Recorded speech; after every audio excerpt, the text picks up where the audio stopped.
You know the room after everyone has gone. The chair is still warm. The phone is quiet. No one is asking for your face, your answer, or your usual performance. At first, that can feel like relief. Then the mind gets louder. A memory returns. A worry changes shape. You are alone, but the room is not empty. This is not a cure for loneliness or a guide to enjoying time alone. It is a slower question about what solitude does to thought. Pascal makes the quiet room uncomfortable. Montaigne asks whether the crowd came with you when the door closed. Nietzsche and Arendt test whether distance has made you freer or only more private. So let the question stay close to the room itself. By the end of tonight, I want to leave you with a clearer way to ask what kind of self appears when the world grows quiet. Let's begin.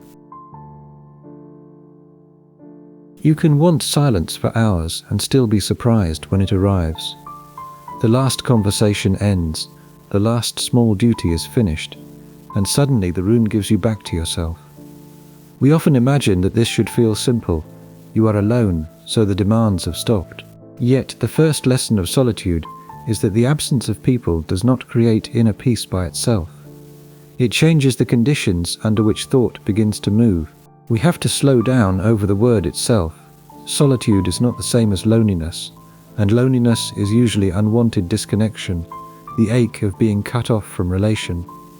Solitude can be chosen or at least inhabited in a way that lets thought appear. The two can touch and they can change into each other, but they are not the same condition. But isolation is different again. Hannah Arendt will become important later because she refuses to treat every aloneness as one mood. Isolation can separate a person from action, common reality, and the shared world where judgment is corrected.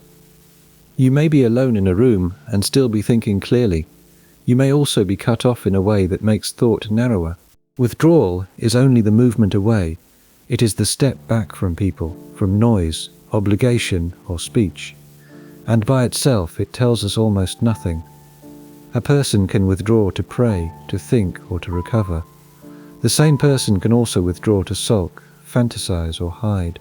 The closed door has no moral meaning until we ask what the mind does behind it. So contemplation is another word we must protect. It means active attention, not a soft atmosphere.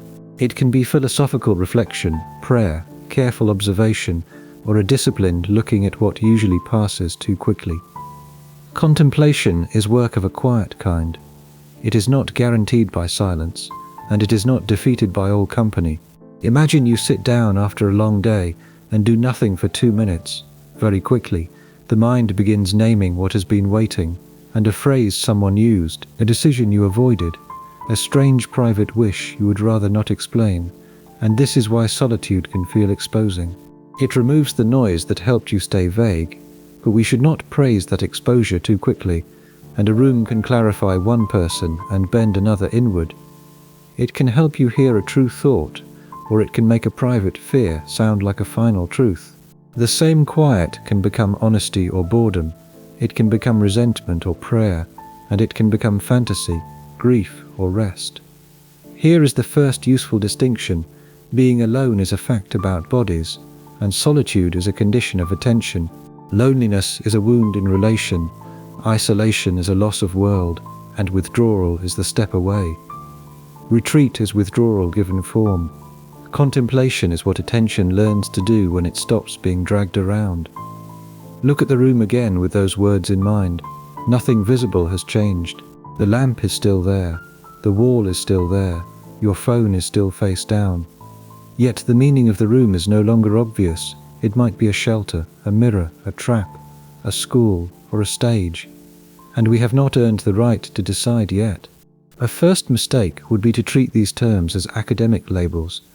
They are closer to tools for staying honest. When you say you need solitude, you may mean that you need space to think. You may mean that you are lonely and trying to rename the pain. You may mean that you are withdrawing because contact has become too much, and the word alone cannot decide. That is why the room has to be examined from more than one angle. If you are alone and able to think, the room may become generous. If you are alone and cut off from any answering world, the room may become narrow. If you are alone but still performing for imagined witnesses, the room may become a theatre. If you are alone with form and attention, it may become a retreat. The body often knows the difference before the language does. One kind of aloneness lets the breath settle, and another makes the chest tighten. One gives the day room to become intelligible, another makes every thought echo until it sounds larger than it is, and one returns you to life with more patience. Another makes the world feel less real, but even the body can mislead us. Relief can come from escaping a needed conversation, and discomfort can come from finally touching a truth.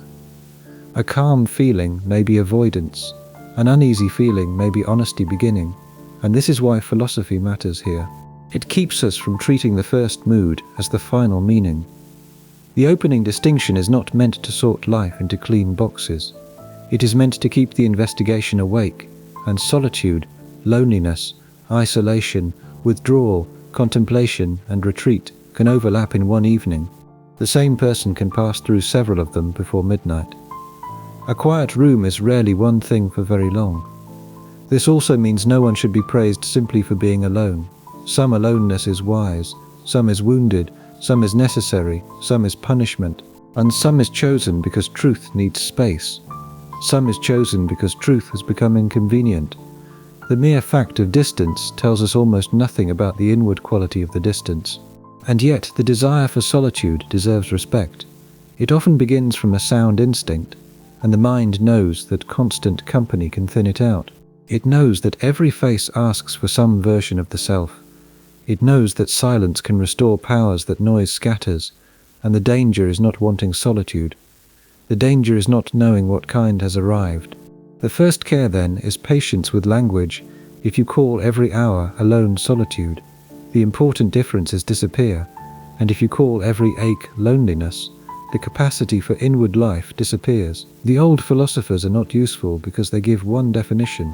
They are useful because they teach the ear to hear different kinds of quiet. This sharper ear matters most when the night is ambiguous. You may feel both relieved and unsettled, and you may want no company and still fear the size of your own mind.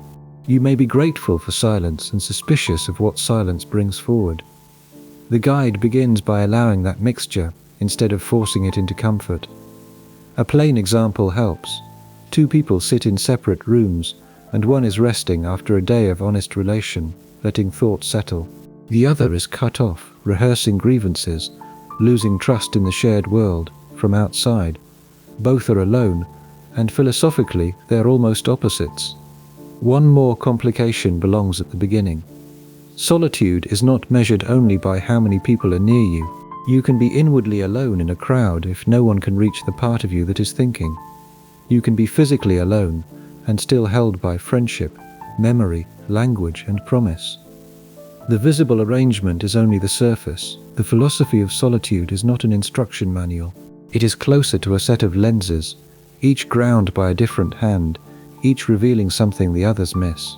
Pascal grinds his lens in a theology of human fragility. Montaigne grinds his in the comedy of human inconsistency, and Nietzsche grinds his in the suspicion that inherited goodness may be cowardice. Buddhist practice grinds its lens in the discipline of attention rather than the drama of the self.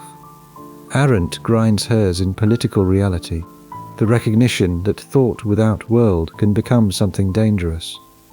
None of them is wrong about what they see.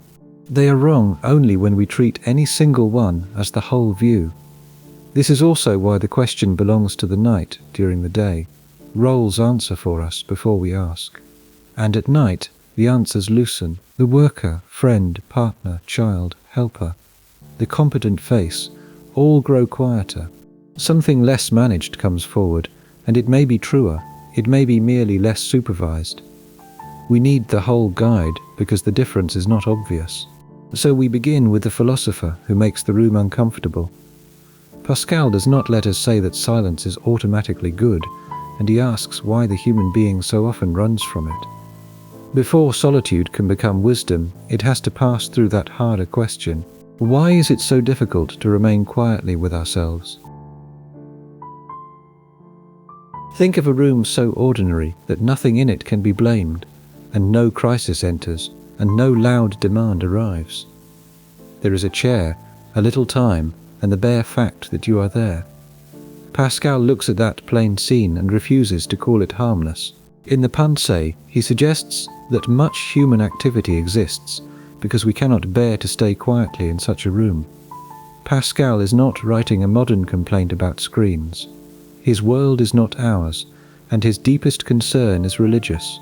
He thinks human restlessness points toward mortality, dependence, and the misery of a creature that wants greatness but cannot secure itself. Still, the room remains powerful because it gives his thought a shape anyone can recognize. The claim is sharper than it first sounds. Pascal is not saying that entertainment is silly and silence is noble, and he is saying that diversion protects us from contact with our own condition. We hunt and argue, travel and flirt, manage and compete, because stillness lets certain facts come near. We are finite and we are needy, and we are not at peace by command. That makes solitude dangerous to our self-image. You may tell yourself that you are busy because life requires it, and often life really does require it. Pascal does not deny ordinary duties. He asks about the hunger underneath the motion. Why do we reach so quickly for anything that carries us away from the bare encounter with ourselves? Here is a simple test. Imagine you are given a free hour with no one to impress and nothing urgent to finish.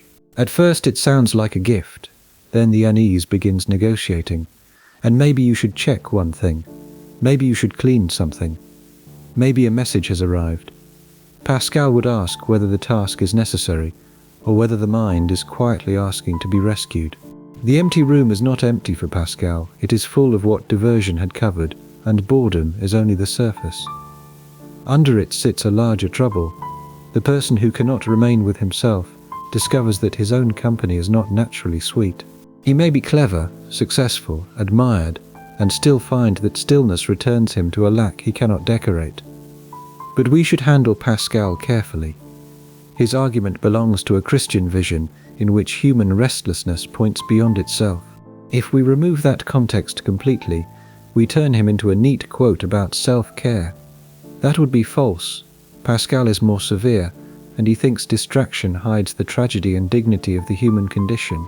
And yet you do not have to accept all of Pascal's theology to feel the force of his question. You only have to notice how quickly the mind asks for another object. A screen can do it, and a plan can do it. So can a memory, a fantasy, or a duty. Anything can become diversion when its secret function is to keep you away from the silence. Look at how this changes solitude.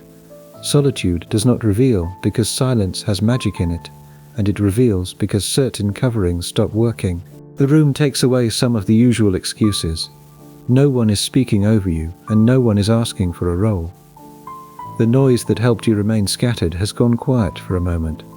Pascal's severity can feel almost unfair because ordinary distraction is often kind. A game with friends, a walk through town, a conversation after dinner, a piece of music, a task well done. These are not empty things. They can carry love and intelligence, and Pascal's point becomes stronger when we admit that. Diversion is frightening because it can hide inside pleasures that are genuinely good. He is not asking us to imagine a human being who should sit in silence all day. He is asking why silence becomes unbearable when nothing obviously threatens us. The question is not whether activity is permitted, and the question is why activity begins to feel like rescue. Something in us wants motion, even when motion has no clear object except escape from inward contact. That contact is not only psychological. For Pascal, the quiet room presses on the whole human condition, and we want greatness and feel fragility. We seek certainty and meet ignorance. We want endless life and live under death, and diversion keeps these contradictions from speaking at full volume. It does not answer them, it lowers the sound. This is why boredom mattered so much to him. Boredom is not a trivial mood in his account, and it is the first crack in the arrangements that normally keep us moving. When nothing entertains us, we do more than lack amusement.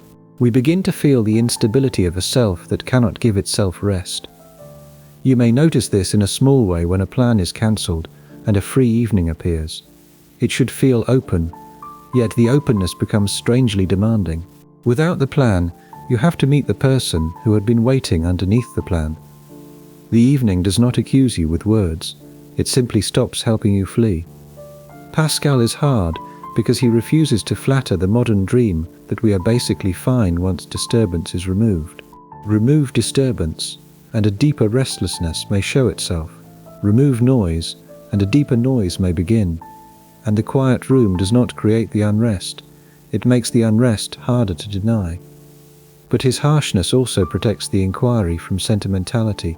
If we begin by saying solitude is peaceful, we will miss the experience many people actually have. They finally get the quiet they wanted and immediately search for something to fill it. Pascal lets that contradiction stand without shame and without quick comfort. So the first major lens is almost anti-romantic. Solitude is not a scented room where the true self calmly appears. It can be the place where the self discovers how little it knows how to rest. That discovery may be painful, but it is philosophically fertile. It asks what all our movement has been serving. Pascal also understands why diversion feels merciful. To be carried away from oneself can be a relief, and the mind is not always ready for full exposure. If every human being had to stare constantly at mortality, dependence and failure, ordinary life might become impossible. Diversion protects us, even as it deceives us. That double role makes the room more tragic. We do not flee silence only because we are shallow, and we flee because some questions are too large to hold without help. Pascal's severity should not make us sneer at distraction. It should make us wonder why a creature built for truth also needs so many coverings.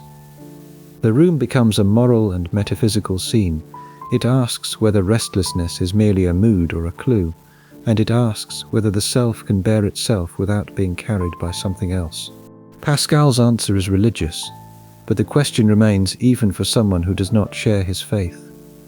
Pascal also helps us notice why the first minutes of quiet can feel morally confusing. If the mind runs toward distraction, we may call ourselves weak. If it stays, we may call ourselves deep, and both judgments arrive too quickly. The real question is what the movement reveals about need, fear, dependence and hope. There is tenderness hidden even in Pascal's severity. He sees how much human beings need shelter from themselves, and he may judge that shelter, but he also understands its force. The room is unbearable because the human creature is not simple. It wants truth and relief, greatness and escape, honesty and comfort, and solitude lets those wishes meet without their usual disguises. So Pascal gives us our first real wound. If solitude feels hard, that does not mean you are failing at peace. It may mean that diversion has been carrying more of your life than you knew. The next step is even less comfortable. Diversion is not only entertainment, and it can hide inside the things we respect most. You might think the problem is the screen in your hand. That would be convenient, and put it away, dim the room, and the older self returns. But Pascal's idea reaches further than that. Diversion is not one device or one habit. It is any movement that keeps the mind from meeting what it is not ready to meet. This matters because some diversions look responsible. Work can be diversion, and helpfulness can be diversion. Conversation can be diversion. A full calendar can be a socially approved way of never being alone long enough to hear the question underneath the activity. Pascal's court, hunt, and game have modern cousins, but the structure is older than any technology. But we should not become cruel about ordinary life. People need work, and they need friends and errands, meals and sleep, money and care, and shared laughter. Company is not a philosophical mistake, and activity is not a sin because it interrupts reflection. The point is more delicate. A good thing can still be used as a hiding place. That is why solitude can feel like a threat to a person who appears healthy from the outside. When the useful motions stop, the mind may discover that it has been moving for two reasons at once. One reason was real duty, the other was escape. The same action can carry both, and only quiet sometimes lets us tell them apart. Think about the person who says yes to everything because they are generous. Some of that may be love, and some of it may be fear of being unneeded. Think about the person who never rests because they are ambitious. Some of it may be craft, and some of it may be refusal to feel small. Pascal helps us ask without pretending the answer is simple.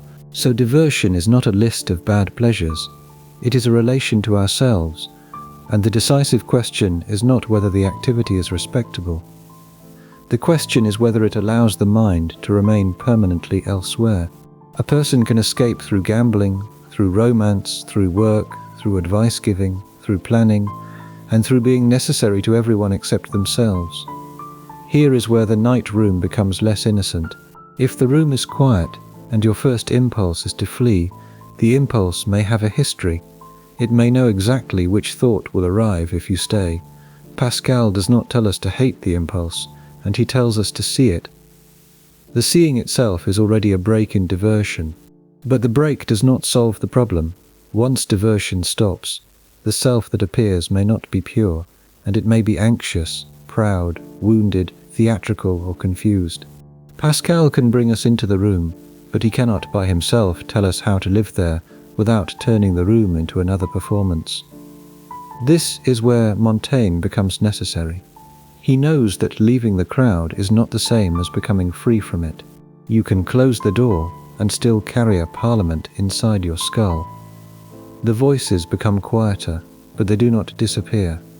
Sometimes they become harder to challenge because no real person is present to answer them. The respectable forms of diversion are the hardest to notice because they receive applause. A person can be praised for availability while using availability to avoid inward life, and they can be admired for discipline while using discipline to outrun sorrow. They can become the reliable one, the productive one, the thoughtful one, while never asking what silence would say if reliability stopped for an hour. Pascal's old examples make more sense once we see this. The hunt is not only about catching the animal, and the court is not only about politics. The game is not only about winning. Each gives the mind an outside object urgent enough to absorb it, and the self is relieved from having to become its own question. Modern life is unusually skilled at making this absorption look necessary. There is always one more message, one more improvement, one more errand, one more plan, one more small moral duty. Some of these are real, some are inventions, and most are mixed. That mixture is why solitude is so difficult to interpret. Suppose you cannot sit alone because someone needs you. That may be true, but it may also be true that being needed protects you from feeling unnecessary. Suppose you cannot rest because the work is important. That may be true, but it may also be true that importance protects you from an old fear of emptiness. The human heart rarely moves for only one reason. Here is the point. This is where Pascal's thought becomes less accusatory and more diagnostic. He gives us a way to ask what function an activity is serving.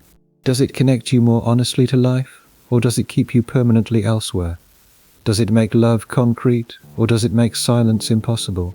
Does it answer the day or prevent the day from ending? The answer may change with time. A conversation can be love on one night and diversion on another, and work can be vocation in the morning and avoidance after midnight. A walk can restore attention or postpone grief. The same act can shift its meaning because the inward relation shifts. So solitude becomes a kind of test, but not a simple one.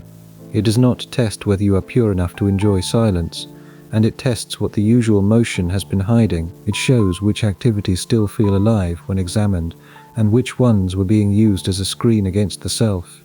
And when diversion is seen, the next danger appears. The person may become proud of seeing it. They may turn the discovery into another identity, the one who understands distraction better than others. Montaigne is ready for that small vanity. He knows the self can hide even in the act of finding itself. Once diversion is understood this way, the moralism fades. The point is not to become the kind of person who never watches, plays, talks, works, or laughs. The point is to notice when these things stop being forms of life and become methods of disappearance. This noticing can be gentle. You might ask after a busy day, which parts of my motion were love and which parts were flight? Which duties truly belonged to me And which ones did I collect because emptiness frightened me? Which conversation nourished relation, and which one kept me from hearing the silence behind it? These questions do not accuse every active life.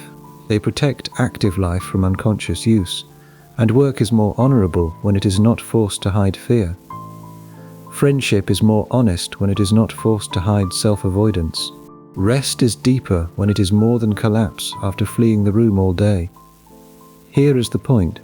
This is why the screen is a symbol, not the whole problem. It makes diversion portable and constant, but it did not invent the desire to be carried away. A person can scroll to avoid the room, but they can also think noble thoughts for the same reason. The avoidance is older than the object. You can test this by removing one layer of motion at a time, no music, and the room changes, and no message, and the room changes again, no useful task, no plan for later, no imagined explanation of yourself, and the room changes more deeply. Diversion is often stacked in layers. Solitude begins to work when the layers are felt as layers. So Pascal leaves us with exposed restlessness, and Montaigne asks what sort of inward companionship might follow. If diversion has covered the self, solitude may uncover it. Yet the uncovered self may still be full of borrowed voices, and the problem has moved from noise outside the room to noise inside the mind. You can walk away from people and still feel watched, because the door closes, the room settles, and the old exchange keeps speaking inside you. You answer someone who is not there. You defend yourself before an imagined judge. You replay a look, a tone, a failure, a victory, and Montaigne understands this kind of solitude because he knows the crowd can travel inward. Montaigne did withdraw from public life, and the tower has become part of his image. But it would be a mistake to treat him as a simple hermit. His essays are full of motion and memory, body and books, friendship and vanity, and ordinary human inconsistency. He does not enter solitude to become marble. He enters it to observe a changing creature more honestly. But physical distance does not give him immediate possession of himself. In Of Solitude, Montaigne warns that the mind can remain enslaved to ambition and opinion even when the body has retired. You may have no crowd around you and still live for applause. You may have no rivals present and still spend the evening competing with them in imagination. This is one of the most useful corrections in the whole tradition. Solitude is not a location, and it is a relation the mind forms with itself. If the mind is still performing, defending, rehearsing, measuring itself against absent faces, then the room has changed more than the person has. Imagine you take a night alone because you want peace. The first thing that arrives is not peace, and it is a conversation from earlier in the day. You improve your answer, you make yourself more noble, and you prove the other person wrong. You win, finally, in a court that exists only because you keep convening it. Montaigne would recognize the comedy and the danger. So self-conversation has to be distinguished from private performance. Self-conversation can be honest, curious and skeptical, and private performance is still social vanity with no living witness. It has costumes, verdicts, imaginary applause, and imaginary contempt. It can feel inward while remaining dependent on the very crowd it claims to have escaped. That makes Montaigne gentler than Pascal, but not easier. Pascal suspects that diversion hides misery, and Montaigne notices that even the attempt to leave diversion may become another vanity. The person who prides himself on solitude may be more attached to opinion than the person who admits he enjoys company. But Montaigne also gives solitude dignity. If the inward life can be watched patiently, then aloneness can become a place where judgment loosens from public noise. You begin to hear the difference between what you think, what you want to be seen thinking, and what you inherited from the room you just left. That difference matters at night. When no one is there, you may notice how much of your identity is built from anticipated response. You know what you would say if challenged. You know what version of yourself you hope would be believed, and Montaigne asks whether you can meet the less arranged person beneath that defense. Montaigne's inwardness feels human because it does not try to erase contradiction. He can be serious and playful, skeptical and intimate, learned and bodily, And this matters for solitude because the solitary self is not a pure thinking machine. It is tired and hungry, it is vain and affectionate, and it is embarrassed, proud, frightened, and amused by itself. A severe philosophy of solitude can make the person in the room feel as if every restless thought is a failure. Montaigne offers another possibility. The task is not to become perfectly still, and the task is to become more truthful about the movement. To notice the mind's vanity is not the end of philosophy. It may be the beginning of self-knowledge, but he also refuses the fantasy that retirement from public life automatically purifies judgment. Someone may leave ambition behind in title and keep it in imagination, and they may no longer attend the court, yet continue holding court inwardly. They may leave public competition and continue comparing themselves with ghosts. That is why his solitude has to become conversational. It is not a command shouted at the self, and it is a long acquaintance. You learn the habits of your own mind the way you learn the weather of a familiar place. Certain winds return, certain fogs gather, and certain clearings cannot be forced. This kind of self-acquaintance is humbling because it removes the drama of sudden revelation. Often solitude does not show one great hidden truth, and it shows many small evasions. The word you chose to make yourself look kinder, the memory you edited, and the praise you still want, the resentment that has learned polite clothing. And yet this humility can be freeing. If you know the crowd is inside you, you do not have to obey every voice it raises. You can hear a thought and ask where it learned its tone. You can feel shame and ask whose eyes it borrowed.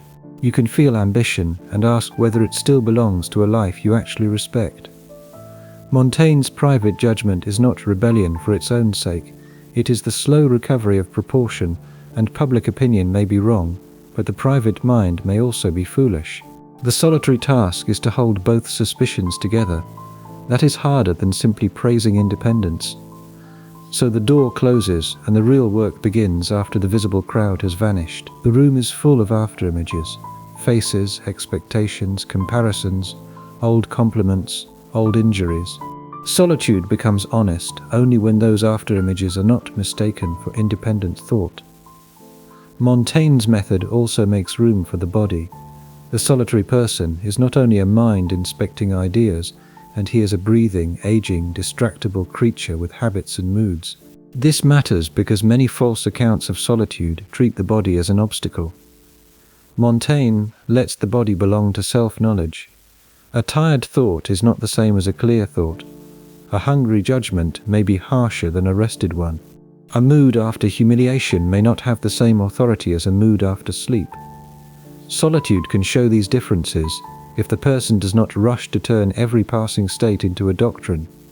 This bodily humility saves solitude from grandiosity. You may discover that what looked like a profound conclusion at midnight looks like exhaustion in the morning. That does not make the night worthless. It means the self in solitude has conditions, and those conditions should be part of the truth. Montaigne's solitude also depends on reading. Books give him company that is not the crowd, and they interrupt him without demanding performance. This matters because solitude is not always silence without voices. Sometimes the right voice, arriving through a text, makes the inward room more honest than it would be alone. Montaigne's way is valuable because it lowers the heroic temperature. He does not ask the solitary person to become a saint of inward clarity, and he asks for company with one's own inconsistency. That is a more livable ideal. You learn to laugh at vanity without surrendering to it, and to confess confusion without making confusion your identity. A person who notices this becomes harder to govern by imagined applause. They may still care what others think, because no decent human life is free of that care. But care no longer has total command. The solitary mind begins to separate respect from dependence, and companionship from invisible obedience. So leaving the crowd is only the outer motion. The harder motion is learning not to carry the crowd as your private master. And Pascal made the room a place where diversion stops. Montaigne makes it a place where the hidden witness can be heard. The next question is whether a person can speak inwardly without turning that speech into another little theatre. Sometimes being alone does not end performance. It only removes the real witness and leaves the imagined one in charge, and you are not speaking aloud, but you are still making a case. You are explaining and justifying, sharpening the story and softening the ugly part, while preparing to be understood by people who are not in the room. Montaigne's greatness is that he does not pretend to be clean of this. His self-examination is full of turns and corrections, hesitations and admissions, and he watches himself watching himself, which can sound comic but is also serious. The person who knows he is slippery may be closer to honesty than the person who thinks solitude has made him transparent. But self-conversation is not the same as rumination. Rumination circles a grievance until the groove deepens. Self-conversation asks what is true, what is mixed, what is borrowed, and what has been exaggerated. The difference is subtle because both can happen in the same chair. One binds the self to its old story, and the other gives the self enough distance to revise it. Private judgment is not the same as private certainty. Montaigne's skepticism matters here, and he does not withdraw so that every inner thought can become law. He withdraws partly because public life can be foolish, but also because the self is foolish. Solitude gives him room to notice both. Think about a moment when you finally admit something alone that you would not say in company. It may be a desire, an envy, a fear, or a grief. The admission can feel like freedom, and yet almost immediately the mind may decorate it. It may make the admission dramatic, righteous, or special. Montaigne asks you to keep watching after the first honesty arrives. So the inner crowd has many voices. Some are made of family expectation, and some are made of reputation. Some are made of old humiliation. Some are made of imagined success. The room may be quiet, but these voices can keep a person busier than any party. They are not always false, but they are not automatically yours. Here is the gift in Montaigne. Solitude can become a place where those voices are separated, and you begin to hear which thought is fear asking for a costume. You hear which judgment is borrowed from a group you no longer fully respect. You hear which longing remains when applause has been removed from it. But there is also a danger. If no living person ever interrupts the private theatre, the performance can become complete. The solitary person may become both actor and judge, wound and prosecutor, saint and victim. The story gains elegance because no one is present with an inconvenient fact. This brings us close to Nietzsche, because Montaigne wants the inward life to become honest company. Nietzsche will ask whether company itself has trained us to remain small, acceptable, and too easily understood. The crowd inside the mind is not only a source of vanity, it may also be the voice of the herd. The absent friend says exactly the line that proves your point. The critic becomes cruel enough to justify your anger, and the admirer appears at the right moment. The wound is arranged under careful lighting. Nothing interrupts the scene except the next scene you invent. Montaigne's skepticism cuts through this because he keeps asking what we know about ourselves, and how easily we deceive ourselves. He does not give the solitary person automatic authority. Being alone with a thought does not make the thought deep, and repeating it with feeling does not make it true. Suffering it privately does not make it innocent, but neither does he reduce inward life to illusion. Some private admissions really are more honest than public speech, and a person may need solitude to stop performing competence, forgiveness, certainty, or strength. The room may be the first place where the rehearsed answer fails and a more difficult answer becomes possible. So the problem is not inwardness, the problem is unexamined inwardness, and self-conversation has to be able to question its own pleasures. Does this thought give relief because it is true, or because it makes me right? Does this memory clarify, or does it protect an old identity? Does this imagined reply seek justice or victory? Here the ordinary night scene becomes exact. You lie awake and replay a sentence, and at first you are trying to understand. After a while you are only polishing your side.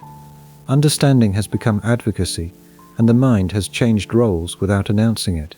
Montaigne would ask you to notice that change without immediately condemning yourself. That patience is important. If every exposed vanity becomes a reason for self-hatred, solitude turns cruel. And if every exposed vanity becomes charming material, solitude turns indulgent. The middle path is harder.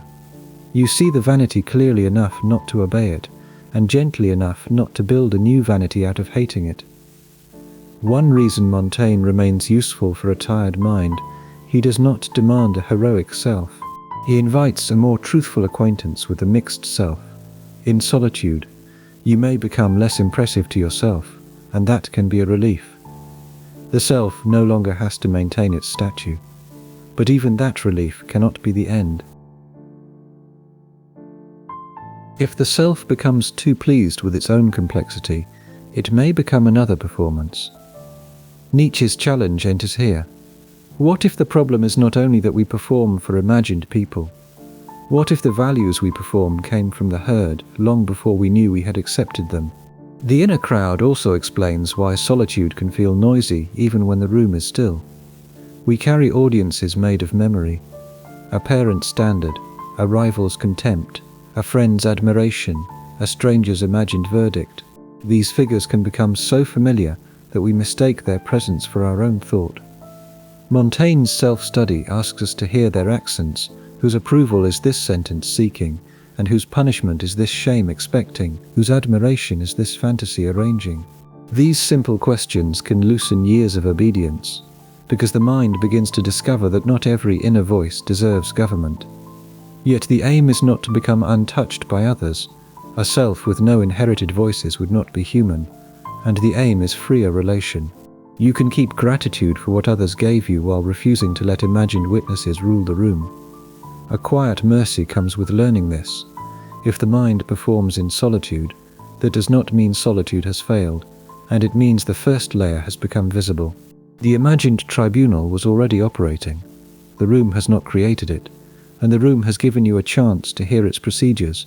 Private performance also feeds on speed. The mind rushes from injury to verdict before a fuller truth can appear, and slower self-conversation lets the first story lose its monopoly. Perhaps the other person was wrong, and you were vain.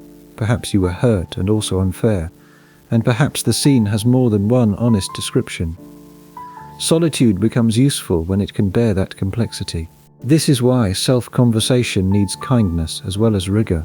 Without kindness, the room becomes a courtroom, and without rigor, it becomes a fantasy chamber. Montaigne's best lesson is that the self can be examined as mixed, comic, frail, and still worthy of patient truth. So the problem changes again. Solitude may need to free us from imagined witnesses, and it may also need to free us from values we never chose. Yet, the more strongly solitude frees us, the more dangerous it becomes. Distance can open the mind, and distance can also intoxicate it. Some thoughts cannot be heard while you are trying to remain acceptable. You know the feeling. A room full of people can make certain sentences impossible before anyone disagrees with them. The face you wear for belonging begins to think for you.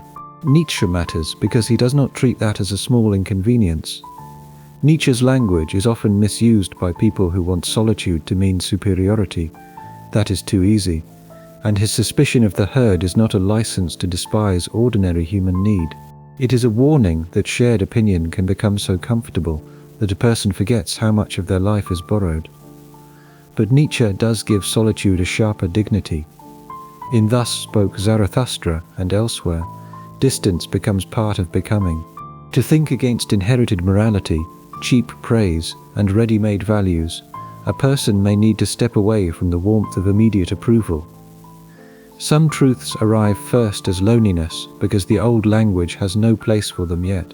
This is not only about public courage, it is also about inner timing, and if every thought has to become instantly likable, then only certain thoughts survive. The strange, demanding, or unfinished ones are abandoned too early. Solitude can protect a thought while it is still too rough to be understood. Imagine you are beginning to suspect that a life everyone praises is not the life you can honestly inhabit.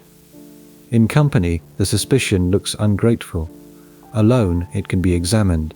Nietzsche would ask whether your values are truly yours, or whether you have mistaken recognition for truth.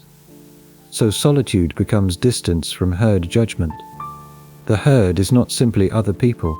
It is the part of social life that rewards sameness, punishes difficult growth, and calls comfort virtue. Nietzsche wants the solitary person to hear the difference between conscience and conformity. But we should keep the danger in view. Nietzschean solitude is not a tidy wellness practice, and it can be harsh, disorienting, and easily corrupted. A person who steps away from common opinion may discover courage. He may also discover a taste for contempt, and he may become freer or merely harder to reach. Here is where the night room turns electric. If no one is watching, you may be able to ask what you actually value. You may also be able to tell yourself a grand story that no one can test. The same distance that frees a thought from the crowd can free a fantasy from correction. Nietzsche knows something about this risk. He does not write as a calm administrator of balance, and his solitude has height and danger, illness and pride, with music running through it. It can produce lucidity. It can also draw a person toward the edge of communicability, where the self becomes too private to be answered. Nietzsche's solitude begins with suspicion toward inherited comfort. He sees that people often call a value good because it has become familiar, safe, and socially rewarded. The solitary thinker is doing more than avoiding noise. He is stepping far enough away to ask whether the praised thing deserves praise. This can be uncomfortable because many borrowed values feel like conscience. You may feel guilty not because you have done wrong, but because you have disappointed a standard you never chose. You may feel virtuous not because you acted nobly, but because you remained recognizable to a group that rewards recognizability. Nietzsche disturbs that arrangement, but he does not make the disturbance easy. If you question inherited values, you lose some shelter, and the old praise may no longer satisfy you. The old blame may no longer guide you. You become responsible for harder discernment, and solitude here is not relaxation. It is exposure to the task of valuation. Think of the person who discovers that their life has been shaped by avoiding disapproval. Every decision has been reasonable, every ambition explainable, every sacrifice praised, yet somewhere beneath the praised life, another possibility has remained unfed, and in company, that possibility feels selfish or foolish. Alone it can finally speak. Nietzsche would not tell us to obey that possibility merely because it speaks. He would ask whether it has strength, honesty, and creative necessity, and many impulses call themselves authentic. Some are only impatience with limits, some are resentment dressed as courage, and some are vanity that has learned the language of freedom. So distance from the herd is a discipline of suspicion. It suspects public morality, but it must also suspect the ego that enjoys despising public morality. The second suspicion is often missing in shallow Nietzschean talk. Without it, solitude becomes a costume for superiority, and that costume is especially tempting at night. When you are alone, it is easy to imagine yourself braver than the people still tangled in ordinary bonds. But ordinary bonds contain duties, tenderness, and facts. They are more than chains. Sometimes they are the places where a person learns whether their freedom has become real or only theatrical. Nietzsche's best use here is not to make solitude glamorous. It is to ask what kind of thought needs distance and what kind merely wants immunity. That question keeps solitude alive as a risk rather than a brand. It prepares us for the danger that the private self may become too pleased with its own height. Nietzsche's challenge is especially strong, where goodness has become indistinguishable from pleasing. Many people live under moral habits that began as fear of exclusion, and they learn to call obedience kindness, timidity, humility, and exhaustion duty.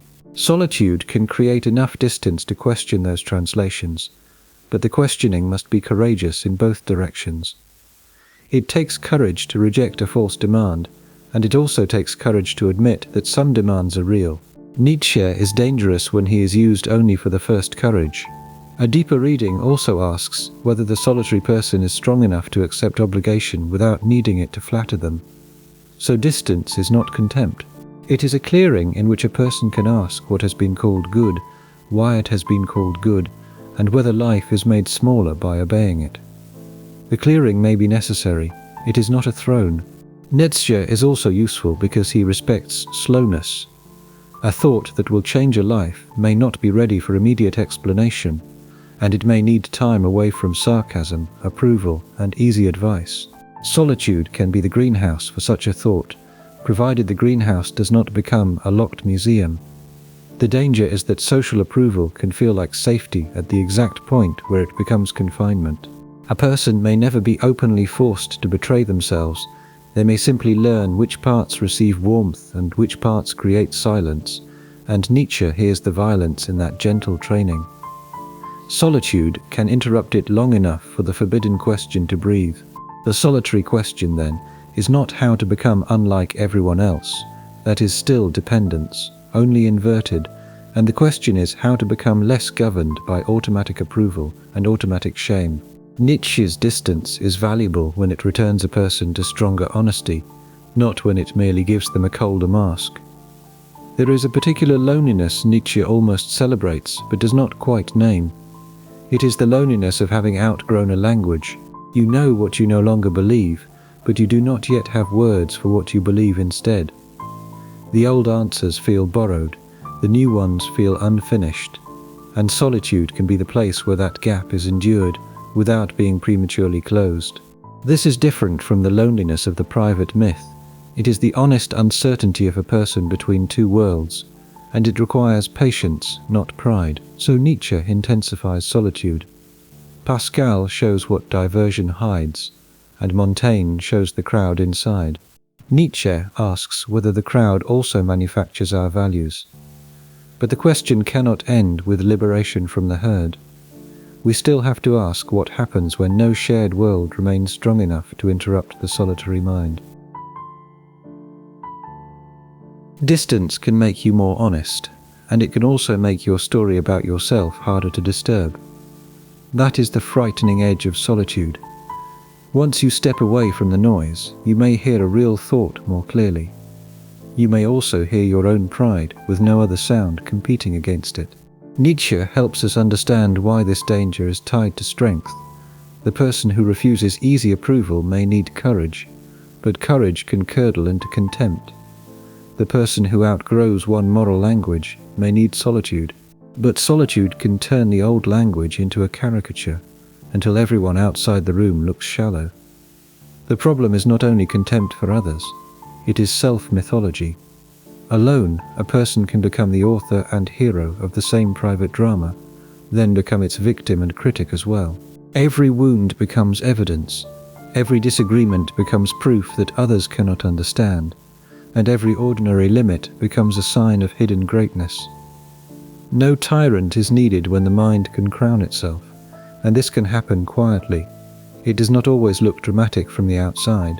It can look like a person spending more time alone, reading harder books, using sharper language, and becoming less available to ordinary correction. The solitude may still contain real thought. That is what makes the danger hard to name. Think about how often private certainty feels clean. In company, a claim has to meet tone and timing, and it has to meet facial expression, memory, and fact. Alone it can become smooth. The mind removes the awkward evidence, and it edits the other person badly. It keeps the best line for itself. Nietzschean distance without humility can become a closed system. So we need a distinction between being misunderstood and refusing to be answerable. Nietzsche gives dignity to the first, and he does not give innocence to the second. Some growing thoughts really do arrive before a community can receive them. Other thoughts call themselves rare because they would collapse under ordinary conversation. Here is the test solitude rarely enjoys. Can the thought return to the world without becoming false to itself? And can it meet another mind without needing domination or applause? Can it survive being questioned by someone who does not share its private weather? If not, the distance may have protected the thought too completely. That brings us toward Arendt, though we are not ready to arrive there fully. She will insist that a common world is not the enemy of thinking. The world can be noisy and foolish, but it is also where facts, promises, speech, and responsibility become real.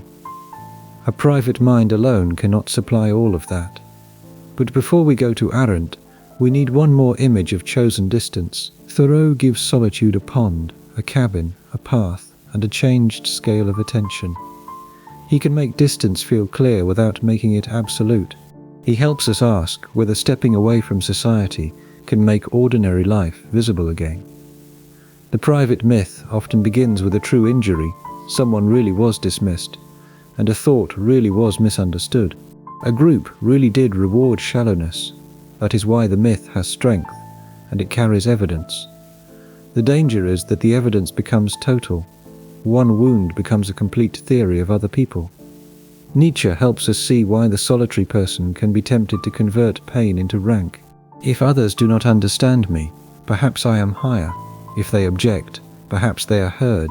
And if they ask for humility, perhaps they fear my freedom. The mind protects itself by turning every challenge into proof of its own exception. But philosophy has to be stricter than that. Being misunderstood is not always a sign of depth, and sometimes it means the thought is young. Sometimes it means the language is careless. Sometimes it means pride has made the person unwilling to meet others halfway. And solitude can hide these possibilities because it removes the friction that would expose them. Here Arendt's later warning begins to glow from a distance. A thought needs some world to appear in, and it needs speech, answerability, and shared terms. Even a radical thought has to become communicable at some point, or it remains a private weather system. It may feel powerful, but no one else can inhabit it. The danger of becoming too private is not only moral, it is intellectual, and the mind without interruption loses tests. It begins to confuse intensity with truth, coherence with reality, and repetition with depth. A private system can become beautifully arranged and still be false because every inconvenient object has been removed from the room. You can see this in smaller forms. A suspicion grows because no one answers it, and a resentment becomes elegant because no one complicates it. A plan seems pure because no practical person has asked how it will touch others. The solitary mind may become more articulate while becoming less accurate. And yet we should not flee back into conformity.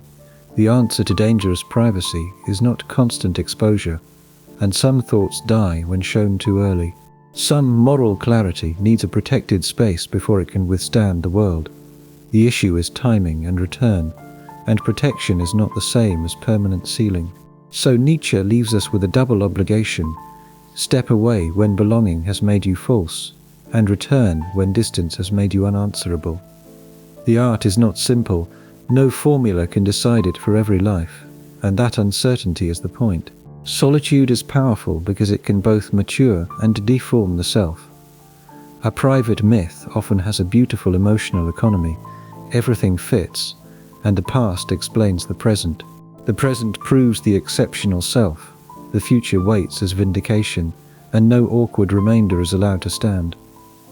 This beauty should make us suspicious, because real life usually leaves remainders. Other people are good at bringing back those remainders. They remember the sentence we forgot, and they were hurt by the action we explained too elegantly. They know the part of the story that our solitude trims away. This is why return can feel like an attack even when it is a rescue. The solitary person who wants truth has to leave room for these remainders. A thought can be protected without being sealed, and a wound can be honored without becoming a kingdom. A value can be chosen without making every other person into evidence of cowardice. The hardest private myths often use real virtues. Independence becomes refusal, and depth becomes obscurity. Courage becomes harshness.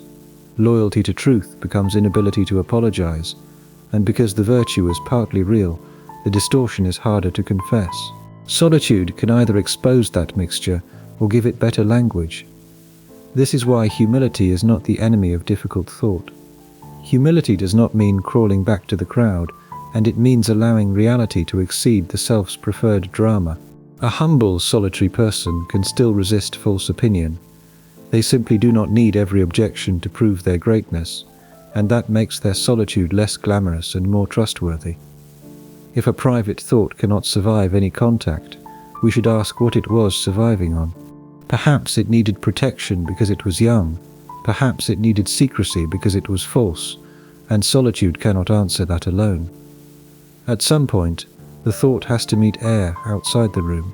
So Nietzsche leaves us with an ambivalence we should not soften. Solitude can free a person from borrowed values, and it can also free him from needed interruption.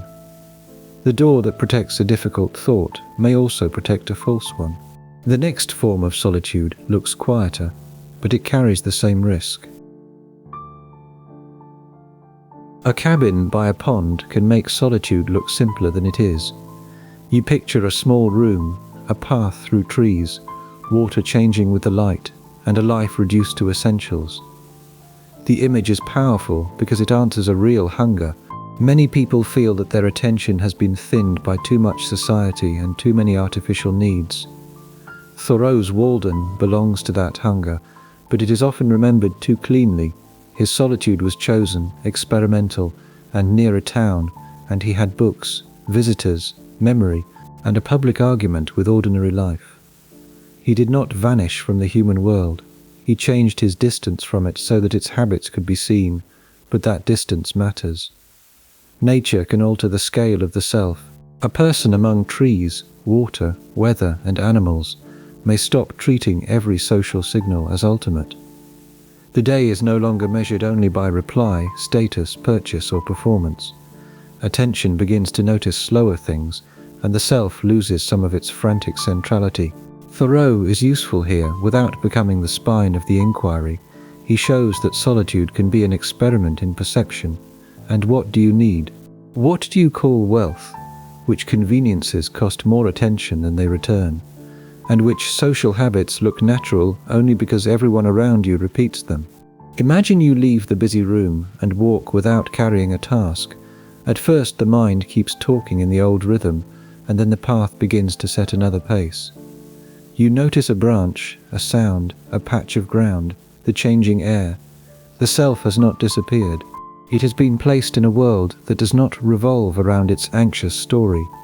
So Thoreau's solitude is not escape in the cheap sense. It is a chosen distance that lets ordinary life become questionable. And the point is not that a cabin is morally superior to a city. The point is that stepping outside the usual arrangement can reveal how much of that arrangement you had mistaken for necessity. But we must resist the cozy version. A cabin can become another fantasy of purity, and nature can be used as decoration for avoidance. A person can leave society and still bring vanity, resentment, and self-importance along the path. Montaigne's inner crowd can sit by the pond as easily as in a city apartment, and Thoreau himself is not an argument against responsibility. The experiment has meaning because return remains possible, and he writes to others. He judges society from a distance that still speaks to society. The solitude is bounded enough to become communication, not disappearance. Here is the philosophical game.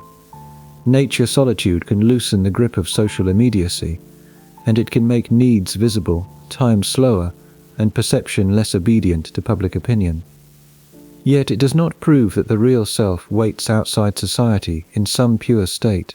It shows that the self changes when its surroundings change. Thoreau's experiment also changes the meaning of poverty and abundance.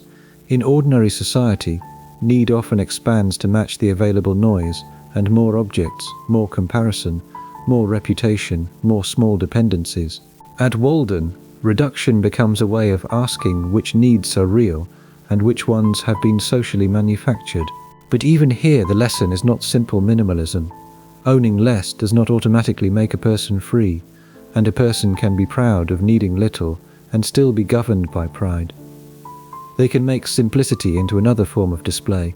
Thoreau is most useful when he makes need visible, not when he becomes a mascot for purity.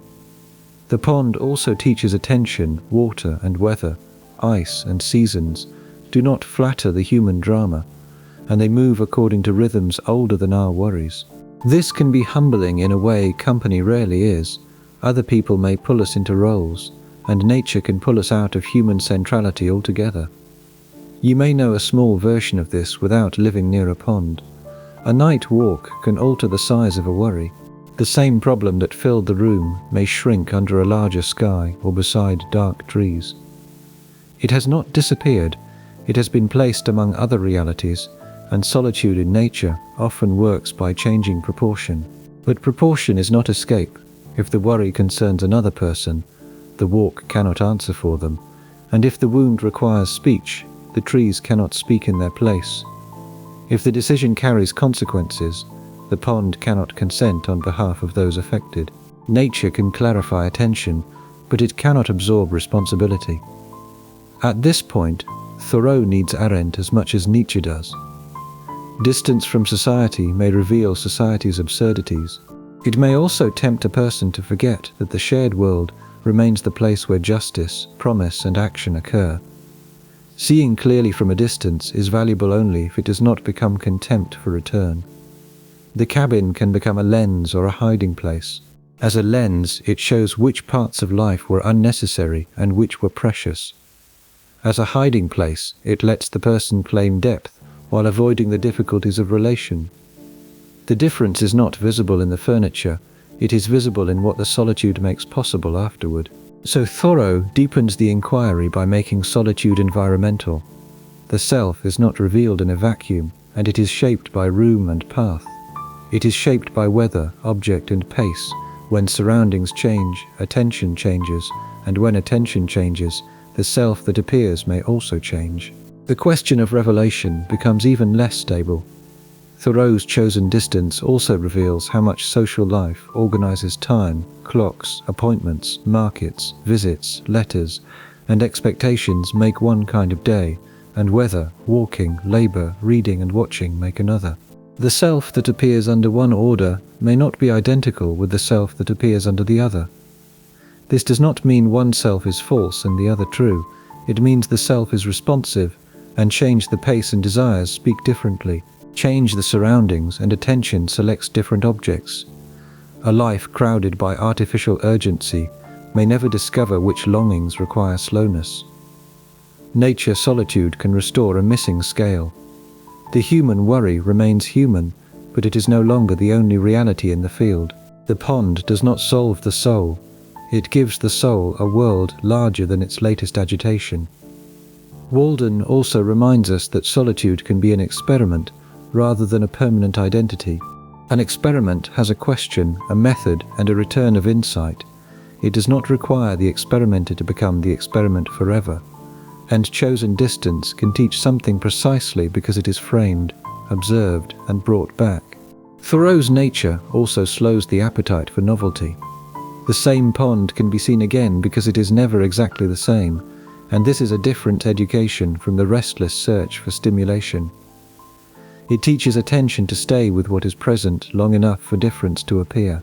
Solitude becomes less about escaping boredom and more about becoming available to subtle change. The nature image works best when it remains concrete, a path, a pond, a field, a room with one window, and the concrete world resists pure mood. It gives attention something other than self-commentary.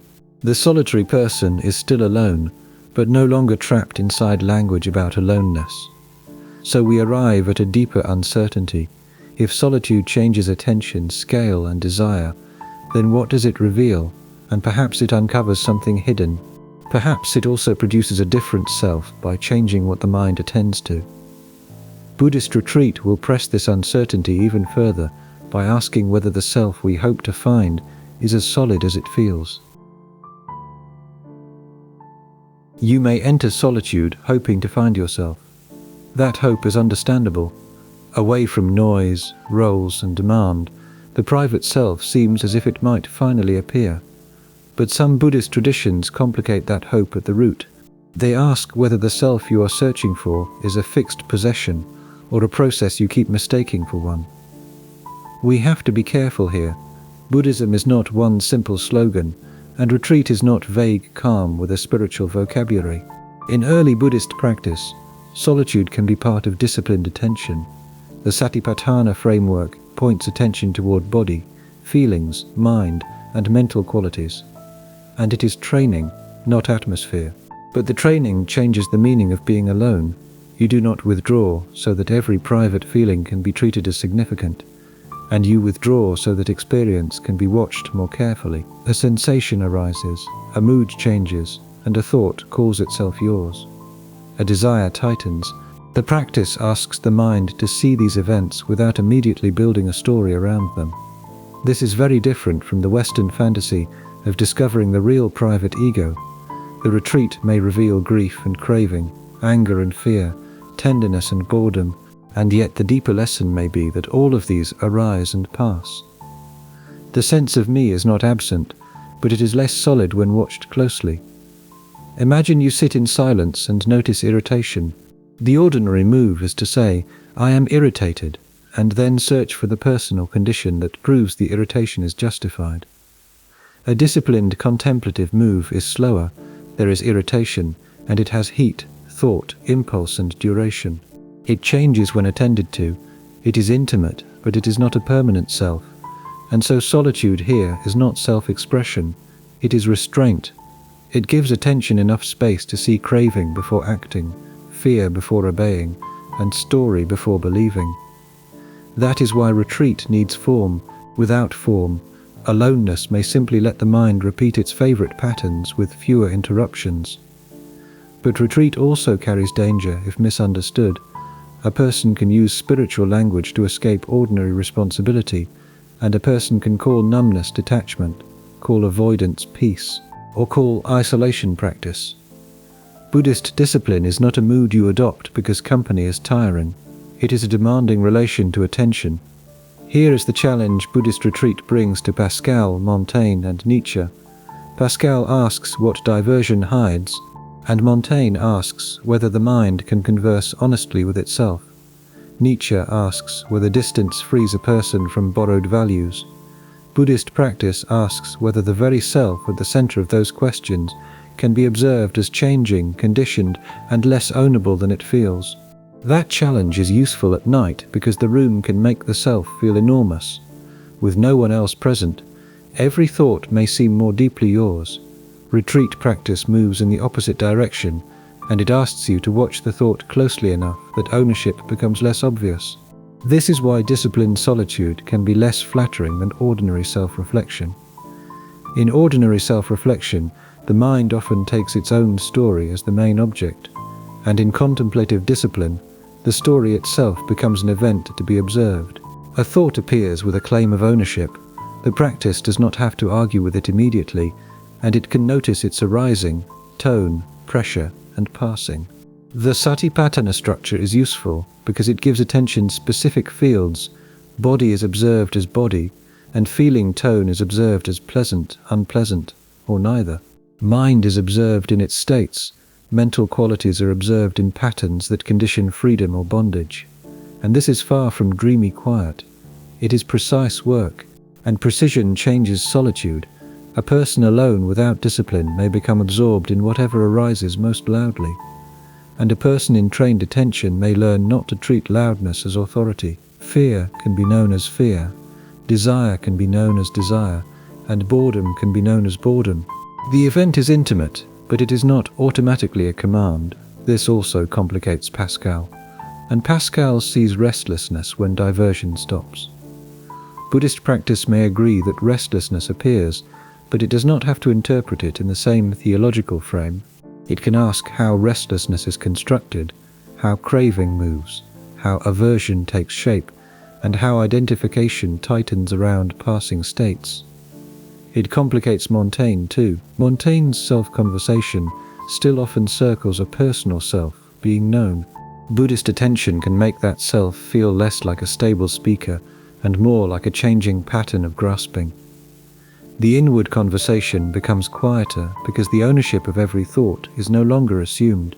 And it complicates Nietzsche.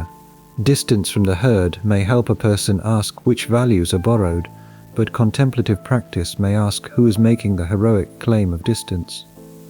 Is there freedom here or another form of craving? Is the solitary self becoming less bound or simply attached to a more refined identity?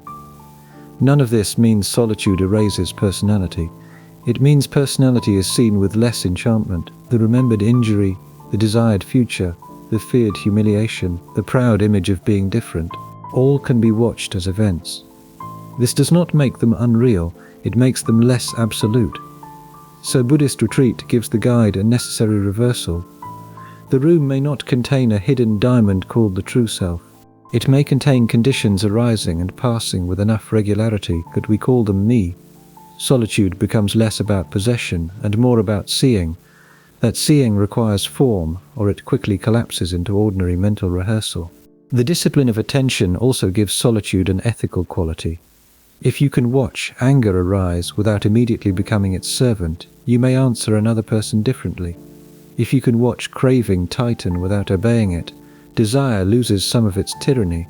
The quiet room becomes preparation for contact, not escape from it. Here is the point. This is where contemplative practice avoids the trap of private indulgence. It does not ask whether every feeling deserves expression, and it asks whether feeling can be known clearly. Knowledge here is not cold. It is intimate without being enslaved, and you are close to experience, but not swallowed by it. Such practice can also soften the fear of what silence reveals. If thoughts and moods can be observed as changing events, their arrival is less terrifying. The mind does not have to treat every dark thought as prophecy or every bright thought as salvation. It can learn steadiness.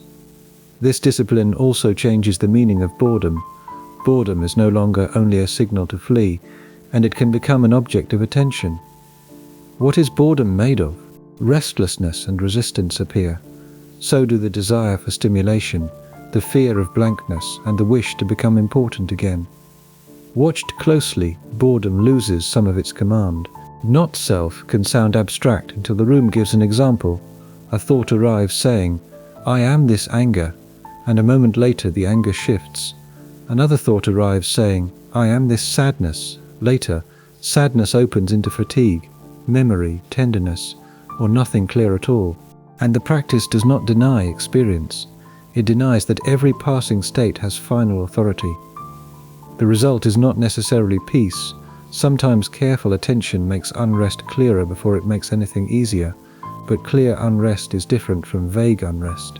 It can be studied, endured, and sometimes released. Solitude becomes a laboratory of attention rather than a shrine to feeling. Some Buddhist traditions also develop metta, a practice of extending goodwill toward self, toward those near, toward those difficult, and toward all beings without boundary. This matters for solitude because it shows that Buddhist retreat does not aim at withdrawal from care. It aims at care that is not distorted by fear, craving, or resentment. The solitude is preparation for relation, not replacement of it. You learn to sit with your own suffering without running from it, so that you can sit with someone else's without running from it either. This gives solitude an outward telos that purely introspective traditions sometimes miss. So solitude may reveal the self, but it may also reveal the self's instability. The mind that comes forward in silence is not a jewel pulled from a box. It is an activity, memory, craving, fear, perception, language, and habit moving together. That insight leads naturally to the next distinction, and withdrawal alone is not retreat. You know that stepping away can be brave, and it can also be the easiest way not to answer anyone. That is why the movement away tells us so little by itself. A person may leave a room because they need thought, prayer, rest, or moral clarity. Another person may leave because the world has asked a question they do not want to face. Pascal, Montaigne, Nietzsche, and Buddhist retreat all help us separate these possibilities. Pascal shows that activity can hide us from ourselves, and Montaigne shows that privacy can preserve the crowd inside. Nietzsche shows that distance can free or inflate. Buddhist practice shows that aloneness needs discipline if attention is going to do more than circle itself. But escape often borrows the language of depth. It says, "I need solitude," when it means, "I do not want interruption," and it says, "I am protecting my peace," when it means, "I refuse correction." It says, "I am beyond petty things," when it means, "I cannot bear ordinary dependence." The words may sound noble, while the movement remains evasive. Retreat differs because it has form. There is some practice, limit, or rule.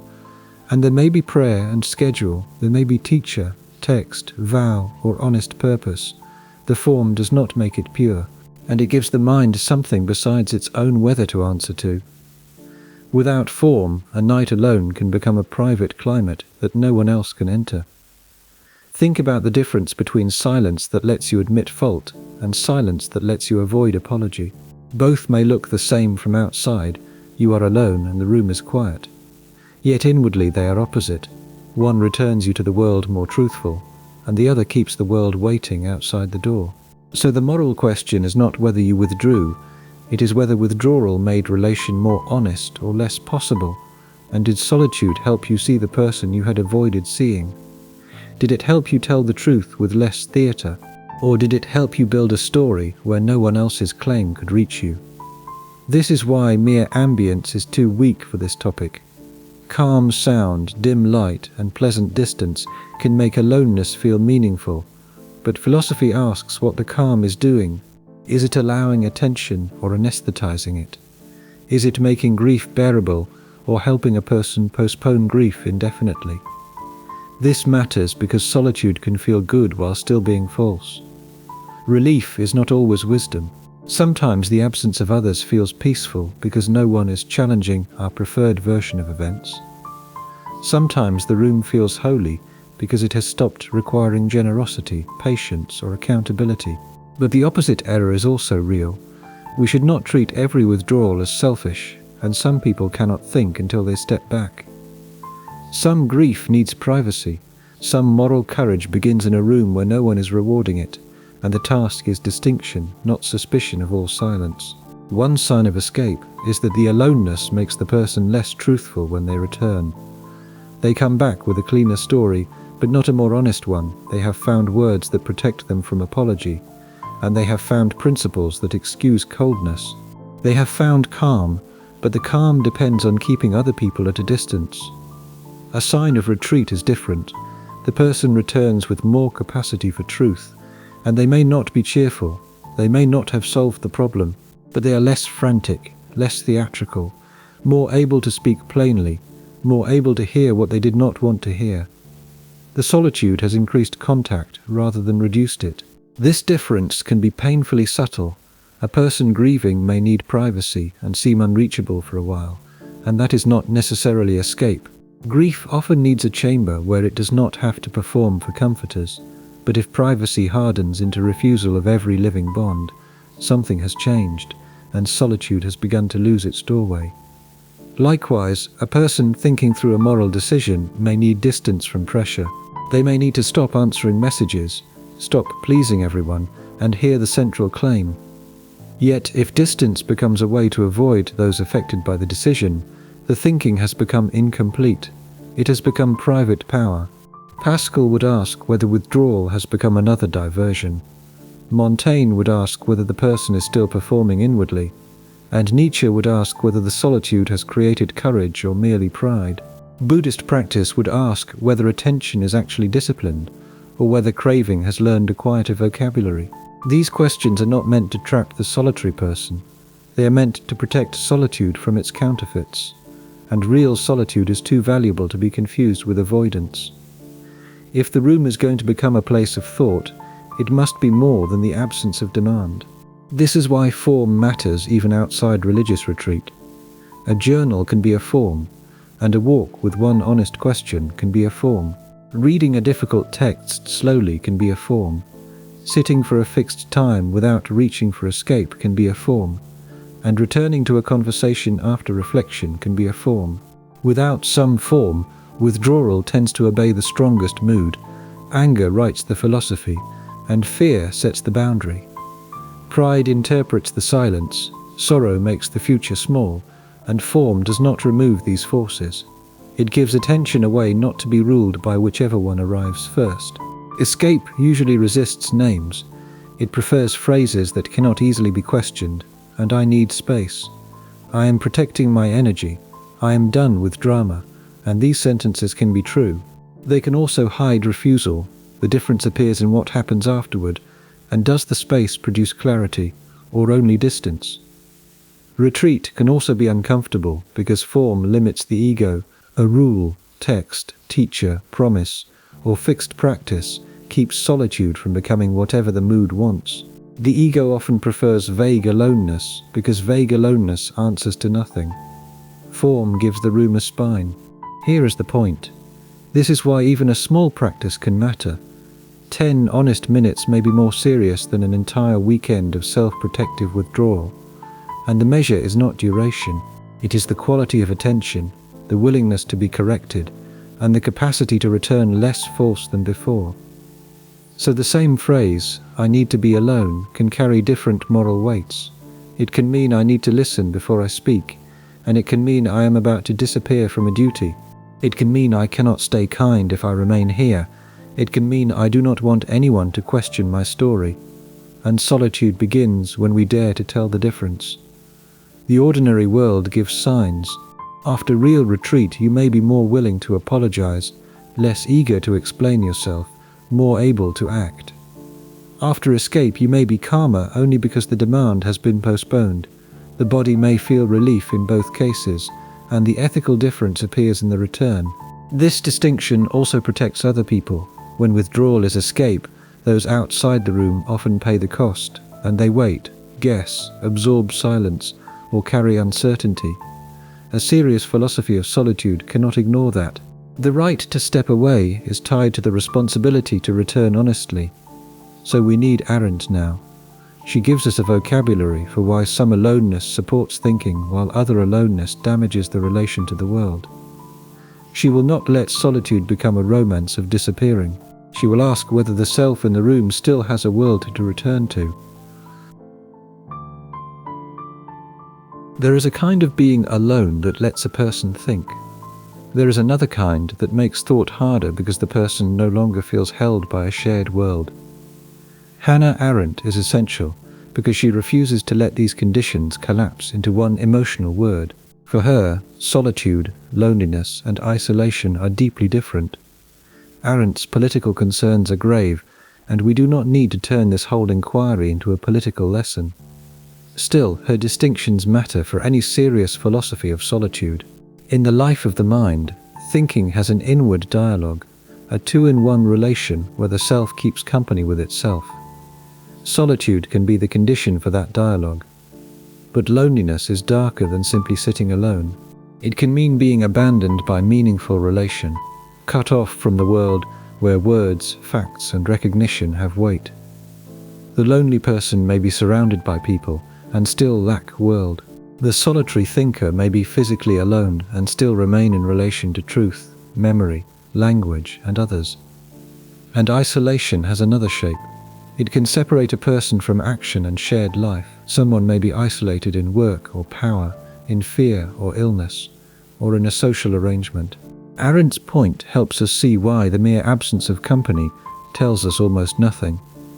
The decisive issue is the relation to self and world. Imagine you spend a night alone and can still argue inwardly with a friend you respect. You can ask what they would object to, you can feel the weight of a promise, and you can remember a fact that does not flatter you. That solitude is not empty. The world is present in thought. Now imagine another aloneness where no objection can enter. Other people become shadows, enemies, fools, or functions, and facts become whatever fits the private story. The self hears only itself, but even that self is no longer good company.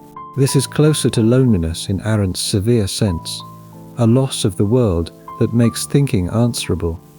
So Arendt protects solitude from sentimental praise. She lets us say that being with oneself can be noble, necessary, and intellectually serious. But she also lets us say that being cut off can injure the very powers that solitude is supposed to support. Thought needs inwardness, but it also needs a world. Here is the phrase that matters. Being with oneself, solitude is not pure emptiness, and it is a form of company. You are divided enough to ask and answer, remember and judge, propose and refuse, if that inward relation collapses. Aloneness no longer becomes thought, and it becomes abandonment. This changes how we hear Pascal and Nietzsche. Pascal's room exposes diversion, but Arendt asks whether the person in the room still has a meaningful world. Nietzsche's distance may free judgment from conformity, but Arendt asks whether judgment can survive if it loses all common measure. Arendt's two-in-one idea is especially important because it keeps solitude relational. Even alone, The thinking self is not a single mute block, and it asks and answers. It remembers objects and judges. The person becomes a companion to themselves. That companionship can be peaceful, but it can also be demanding, because you have to live with the one who knows what you have thought and done. Conscience then receives a different texture. Conscience is more than fear of punishment or public shame. It can be the inability to keep company with yourself if you betray what you know.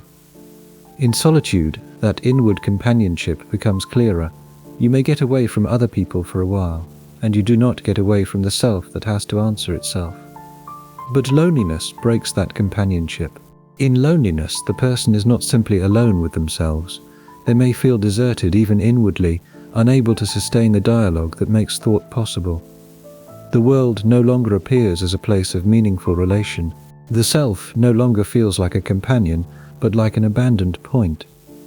Arendt's warning becomes severe here because loneliness can make people vulnerable to false worlds. If the shared world has disappeared, a closed system can feel like rescue, and it gives order, explanation, belonging, and certainty.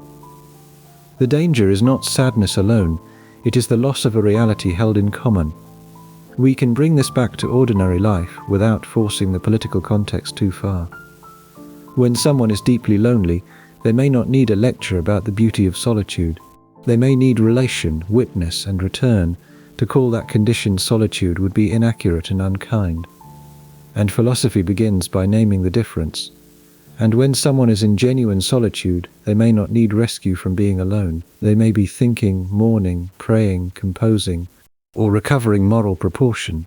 To call that condition loneliness would also be inaccurate, and it would miss the inward company that makes the aloneness alive. So Arendt gives the language an ethical edge. Words matter because they change how we respond, and solitude may deserve protection. Loneliness may require care, isolation may require political or social repair, and withdrawal may require interpretation. The quiet room is not enough evidence to know which response is needed. One reason the broad question remains unresolved. Solitude can reveal a self capable of inward dialogue. Loneliness can damage the conditions of that dialogue. Isolation can cut the person off from shared reality.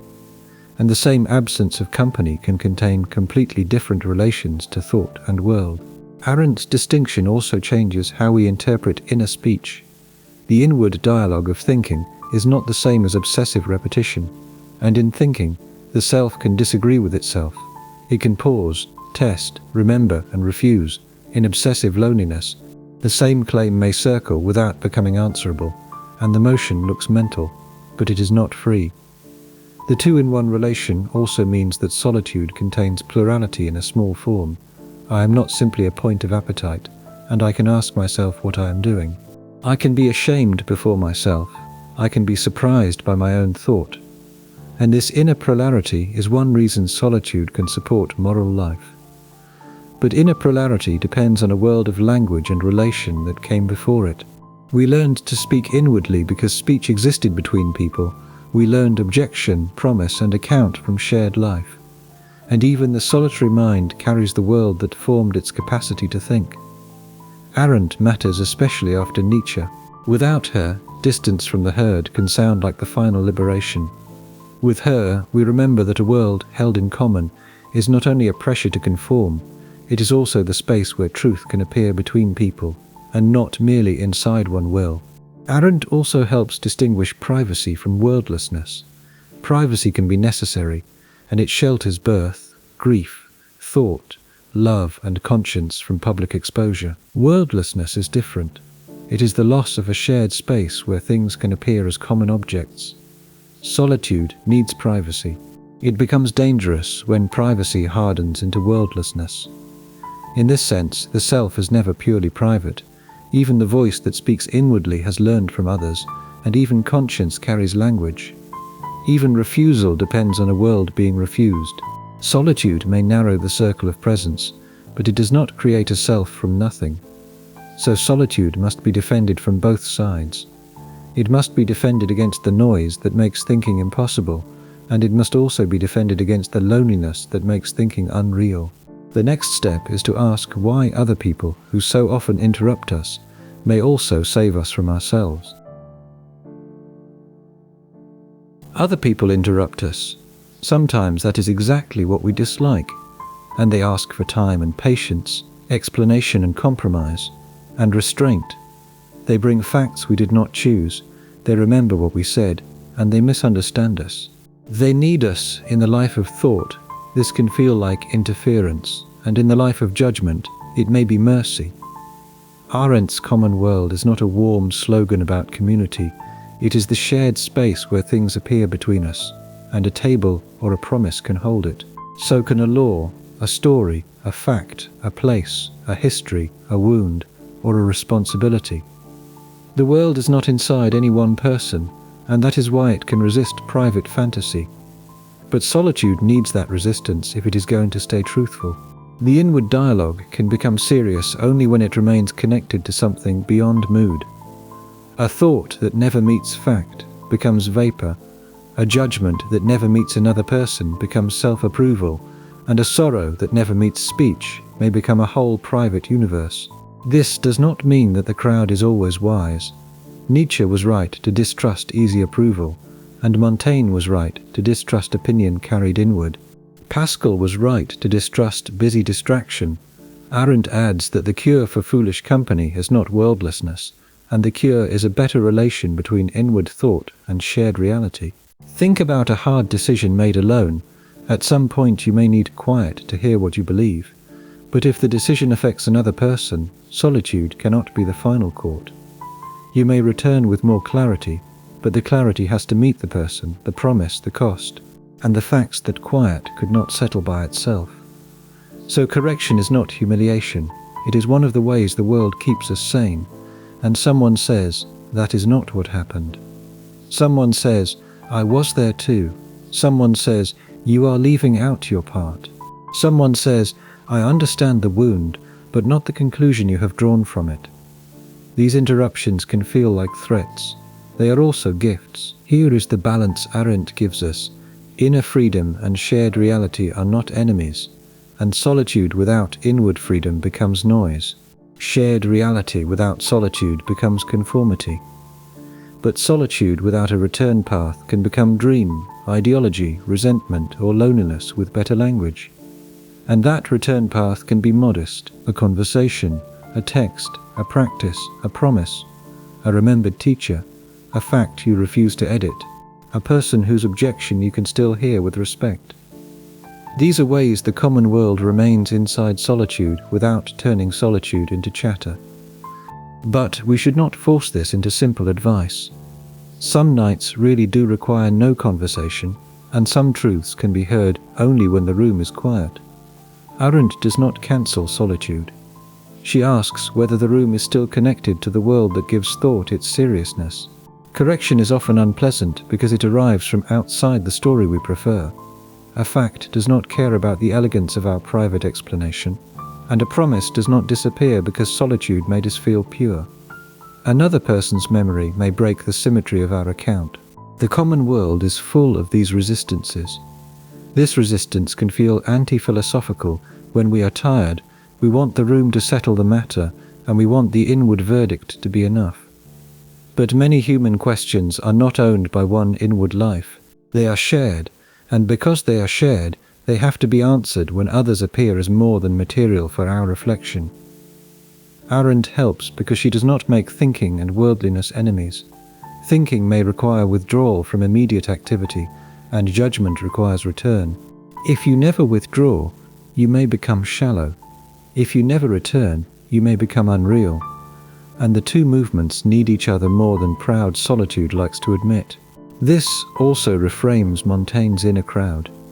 Not every internal voice is false simply because it came from others, and some inherited voices are wisdom.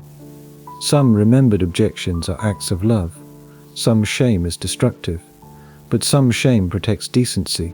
The task is not to silence every trace of others. It is to discern which voices belong to truth. Nietzsche remains necessary here because the common world can become oppressive, shared reality can be confused with shared prejudice, and correction can become conformity. A person may need distance from the group to see that the group has called its habits facts. Arendt's world is not a mob. It is a space where plurality can appear. So the return from solitude should not mean surrender to the loudest voice. It means bringing a thought back into contact with plurality. And can it speak without domination? Can it listen without collapse? Can it accept correction without losing its courage? And can it resist false agreement without becoming sealed? This is a high standard, but ordinary life gives small chances to practice it. You think alone before apologizing, and you sit with anger before answering. You read before judging. You walk before making a promise, and then you return. The return is part of the solitude's truth. If there is no return, solitude loses one of its tests. It may still feel meaningful, but feeling is not enough. A thought becomes more real when it can meet the world without demanding that the world disappear. This is the doorway Arendt keeps open. It is one of the safeguards against turning aloneness into a private religion. The common world is also the place where forgiveness and repair become more than private feelings. Alone you may decide that you are sorry, that matters, but apology requires another person. Repair requires contact with the damage. Responsibility has to step out of the room eventually, or it remains an inward mood.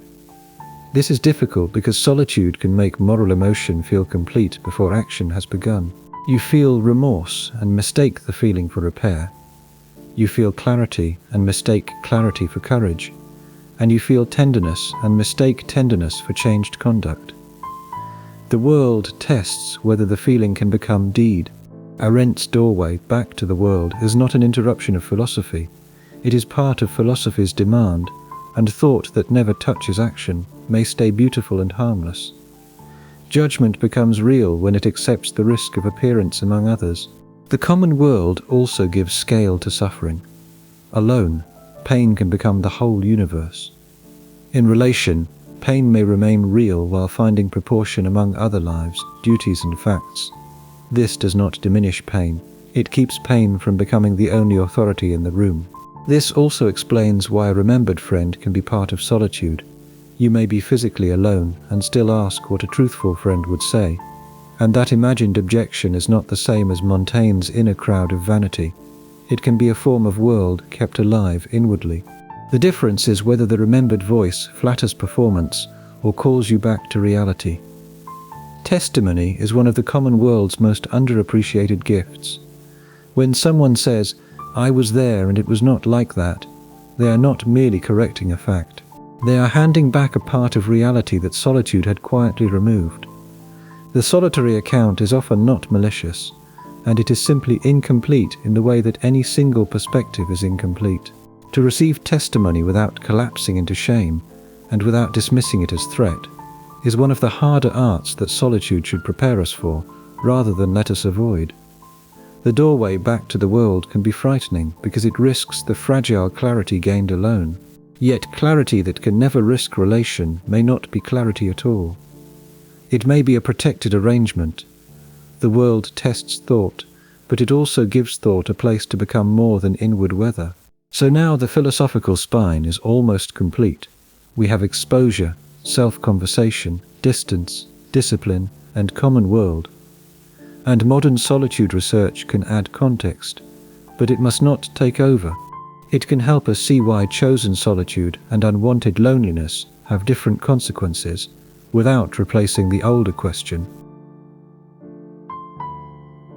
You may know a life in which solitude protects something delicate, a grief that cannot be hurried, and a work that needs concentration, a private integration after change, a quieter attention that would be broken by constant demand.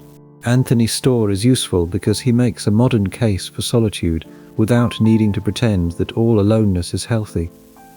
Storr's solitude, a return to the self, belongs to a different register from Pascal and Montaigne, from Nietzsche, Buddhism, and Arendt. It gives psychological and biographical context.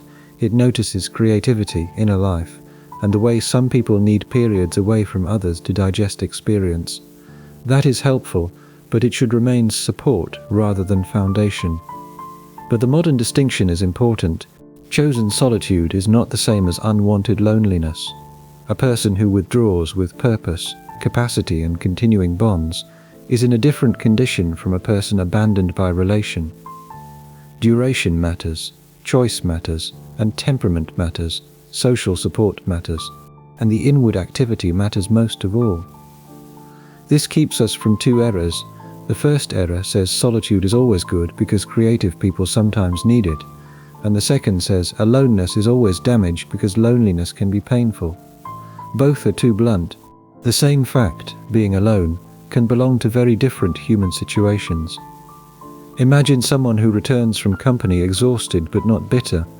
They need a room to let the day settle, to hear their own thought again, to stop being shaped by response. Now imagine someone who has no one to call, no one expecting them, and no world that answers back. The outer picture may look similar, the inner condition is not. So Storr helps us name the value of chosen solitude. It can support creativity because the mind stops adjusting itself to immediate social cues, and it can support integration because experience needs time to become intelligible. It can support grief because loss often requires a privacy that public sympathy cannot provide, but the benefit language can mislead. The question is not how many advantages solitude gives, and a benefits list would betray the topic. The deeper question is what sort of aloneness this is, what it is doing to attention, and whether it remains connected to life instead of replacing life. Here is where modern context meets Arendt. A solitude that nourishes creativity often has a world around it, and there are materials and memories, there are readers, friends, tasks, traditions, and returns. Even the solitary artist is usually in conversation with forms and people, and chosen distance is not the same as vanishing. And modern loneliness research, used carefully, warns us not to baptize suffering with philosophical words.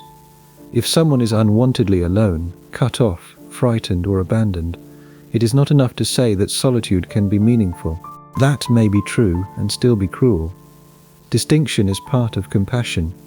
Storr also helps us respect temperament without turning temperament into destiny. Some people genuinely think better with larger spaces of aloneness, and their minds integrate slowly. They need fewer interruptions. They become more generous when they have enough private time. And for such a person, solitude is not rejection of others. It is part of how they remain capable of relation. Other people suffer when aloneness stretches too long. Their thought becomes less clear, not more, and their mood narrows. Their sense of proportion weakens. They need conversation, shared activity, ordinary witness, and the small corrections of daily presence. And to tell them that solitude is always a higher path would be careless. Modern context also reminds us that chosen solitude depends on conditions, safety matters and health matters. Money, home, bodily state and social bonds matter. The solitude of someone secure and loved is not the same as the aloneness of someone abandoned or trapped. Philosophy loses honesty when it ignores these differences, and yet the modern world often overcorrects by treating aloneness mainly as a problem to manage. Constant connection can make solitude look suspicious, as if every hour alone must be justified by productivity or self-care.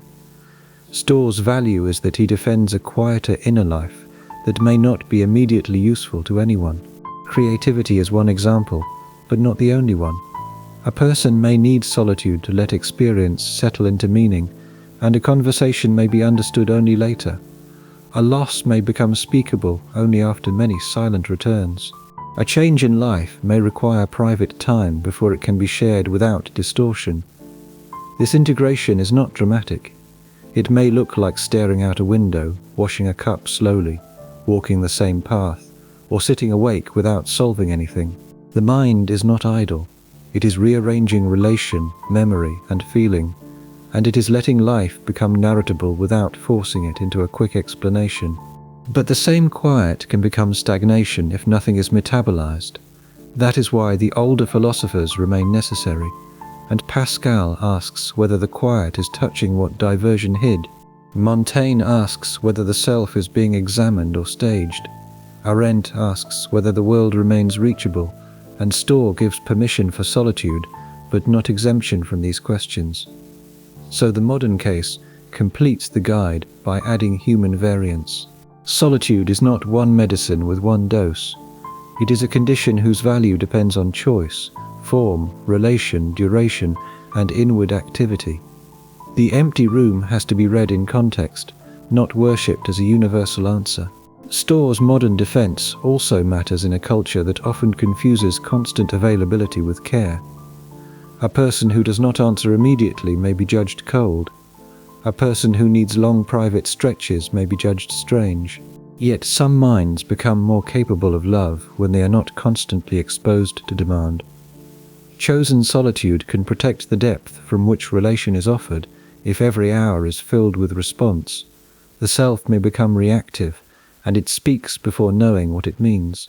It agrees before knowing what it can give.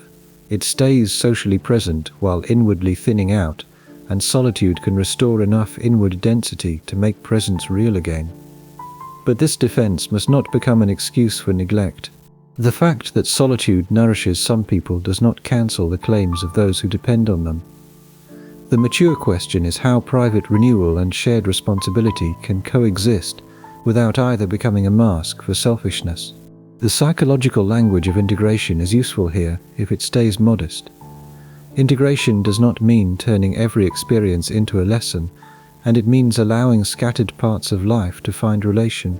Solitude can give the mind time to join what was felt, what was understood, what was lost, and what must now be done. There is a quiet social benefit here too. People who never digest experience often bring undigested experience into every room, and they ask others to carry what they have not sat with. Solitude can prevent that. It can let pain become speakable rather than explosive, and desire become intelligible rather than demanding. Private time can make public presence kinder. This makes solitude part of maturity rather than a rejection of relation. The person who can be alone well may return without asking company to complete them at every moment. The person who can return well keeps solitude from becoming a refusal of need. Both capacities belong together. So Storr gives the broad guide its final correction before we return to the room. Solitude can be fruitful when it is chosen, bounded, active, and held within relation. It can become harmful when it is imposed, endless, passive, or cut off from the world. The old philosophers gave us the inner structure. Modern context helps us keep the human difference visible. You can return now to the same room from the beginning. The chair, the quiet phone, the absence of faces, the little pool of light. And at first it looked like a simple scene of being alone. After this long path, it no longer looks simple. The room has become a test of what kind of aloneness has arrived. Pascal stands near the doorway and asks what stopped when the room became quiet. Was it only noise, or was it diversion? And did the silence expose a restlessness that the day had been carrying away? If so, the discomfort is not meaningless. It may be the first honest sign that activity had been protecting you from a question. But Montaigne sits inside the room and asks who else came with you, which voices are still speaking, and which imagined judges still require your performance, which private arguments keep winning because no one real is there to interrupt. Solitude becomes more honest when the inner crowd is heard as a crowd, not mistaken for the deepest self. Nietzsche looks at the same room with a harder eye. He asks whether the silence has given you distance from borrowed values, and are you able to hear a thought that public approval would have smothered? Or has distance become flattery, turning the solitary self into a private hero who no longer has to answer ordinary claims? Think also of Thoreau's path. The room may be a cabin, a walk, a pond, or any chosen distance that changes the scale of attention. Does the distance make life more visible, or does it decorate escape? Does it reduce false need, or create a prettier story about not needing anyone? And Buddhist retreat asks a quieter question. What exactly are you finding when you find yourself alone? A stable hidden owner, or a stream of body and feeling, thought and craving, memory and mood? If attention is disciplined, solitude may reveal that the self is less fixed than the lonely imagination wants it to be. And Arendt keeps the door open. She asks whether this aloneness is solitude, loneliness, or isolation. And are you with yourself in a way that allows thinking? Are you abandoned by relation? Are you cut off from the common world where facts, promises, and other people can still answer you?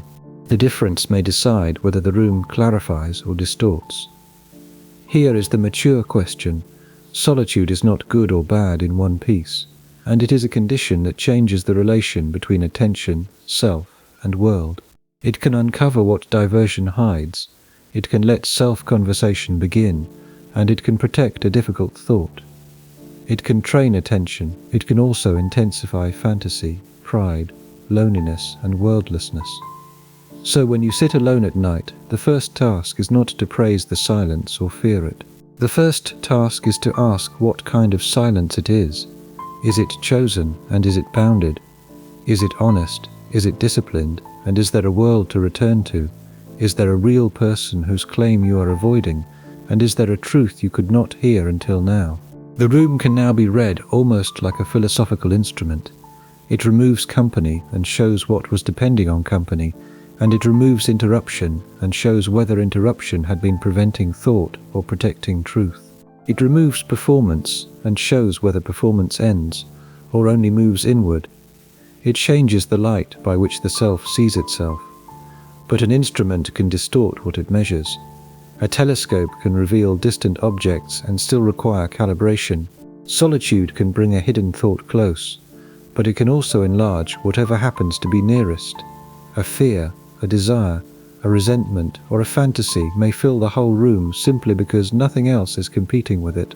This is why the complete guide cannot end with a slogan, "Be alone" is too blunt, and "Do not be alone" is too blunt.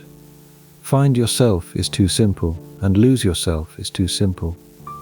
The tradition we have followed gives no single command because solitude itself is not a single moral object.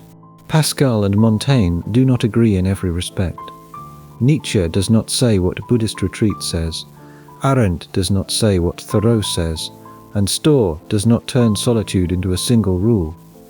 But together they help form a set of questions. What has been distracting me? What voices am I carrying, and what values have I borrowed? What does attention do when trained? What world remains reachable, and what kind of support makes this aloneness chosen rather than abandoned? Those questions are better than a verdict because they remain usable in different lives. A young person leaving inherited expectations may need Nietzschean distance, and a grieving person may need protected privacy. A proud person may need Arendt's return to the common world. A restless person may need Pascal's honesty about diversion, and a self-dramatizing person may need Montaigne's patient skepticism. And one person may need all of these at different times. That is the humbling part. And the solitude that healed you once may harm you later. The company that distracted you once may save you later. The room that clarified one question may distort the next. And no condition stays pure, because the self entering it does not stay pure. So the final return to the room is not a neat homecoming, it is a more careful arrival. The room is still quiet, but now you know to ask what kind of quiet this is. Is it the quiet after truth has been avoided, or the quiet in which truth can finally speak? Is it spaciousness or severance? Is it attention or theatre? The dignity of solitude lies in that care.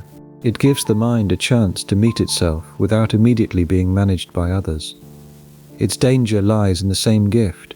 With others removed, the mind may meet itself too completely on its own terms, and the task is to keep the meeting honest and the doorway open. By now, the original title has changed its weight. A complete guide to solitude cannot mean a complete set of tips, and it means a map of tensions. The map has no single destination because aloneness itself changes according to the person, the purpose, the duration, the form, and the remaining bond to the world. This may be less comforting than a simple celebration of being alone, but it is more useful. A celebration would miss Pascal's restlessness, Montaigne's inner crowd, Nietzsche's danger, Buddhist discipline, Arendt's world, Thoreau's chosen scale, and Storr's human nuance. The guide is complete only because it refuses to flatten them. So the room becomes a question you can carry without solving too quickly. What is this quiet asking of me? And what has it removed? What has it made louder? What has it allowed me to avoid? What might it make possible if I give it form, honesty, and a door back to the world? The room also teaches that no philosopher owns solitude completely. Pascal sees exposure, but not every silence is misery, and Montaigne sees self-conversation, but not every inner voice is vanity.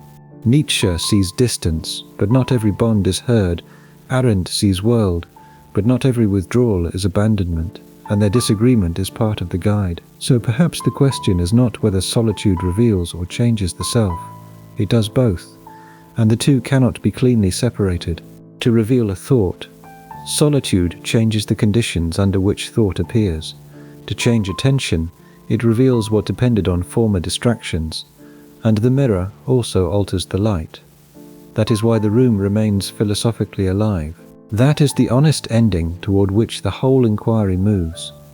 Solitude is not a final home outside human life, and it is one of the conditions through which human life becomes visible to itself.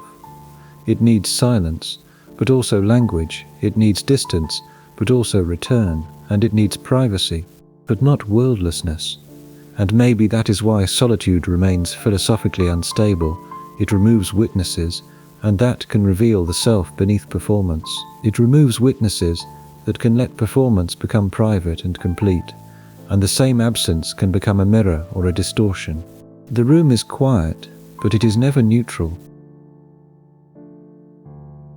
When the room is quiet again, it may look almost unchanged. The chair is where it was. The phone is still face down. No one has entered to give a final answer, but the aloneness has become more precise. Pascal taught us to distrust the easy comfort of distraction. If stillness is hard, that may not mean silence is wrong. It may mean the mind has been carried away from itself for a long time. Montaigne taught us to distrust the easy romance of withdrawal. If the crowd is still inside us, then solitude has only begun its work. Nietzsche taught us that distance can be necessary. Some thoughts need protection from cheap approval. Some values cannot be examined while we are trying to remain instantly acceptable. Yet he also left us with danger. Distance can clarify and it can flatter. The solitary person can become more honest or more unreachable. Thoreau gave distance a path and a pond, but not an escape from the human world. Buddhist retreat gave solitude form, restraint and attention, while asking whether the self we hoped to find is as fixed as it feels. Arendt gave the needed warning. Being alone can mean being with oneself in thought. It can also become loneliness or isolation, a loss of the common world that keeps judgment answerable. So the question is not whether solitude is good for you. It is not whether you should love being alone, or fear it, or turn it into a sign of strength. The better question is what kind of aloneness has arrived, and what it is doing to your relation with yourself and with the world. Sometimes solitude is the place where diversion stops and honesty begins. Sometimes it is the place where the inner crowd finally becomes audible. Sometimes it gives a thought the distance it needs to breathe. Sometimes it is disciplined attention, watching craving, fear, and memory arise without immediately calling them the whole self. And sometimes it is escape. Sometimes it is private theatre. Sometimes it is loneliness with beautiful language. Sometimes it is a room where no one can correct the story because no one is allowed to enter. That is why the empty room should not be treated as a cure or a threat. It is a test of relation. Can you be with yourself without turning inwardness into performance? Can you step away without losing the world? Can you hear what silence uncovers without pretending that silence alone makes it true? If the world grows quiet tonight, perhaps the first thing to notice is not whether you feel peaceful. Notice what becomes louder. Notice what asks to be believed. Notice whether the door back to the world is still open. Solitude may uncover who we are. It may also change the mind that is doing the uncovering. The wisdom is not in choosing one answer too quickly, it is in learning to sit with the room carefully enough to know the difference. And if sleep comes before the question is finished, that is all right. Philosophy at night does not have to end in possession. Sometimes it is enough that the room has become less vague, and that the next silence will be met with a little more honesty.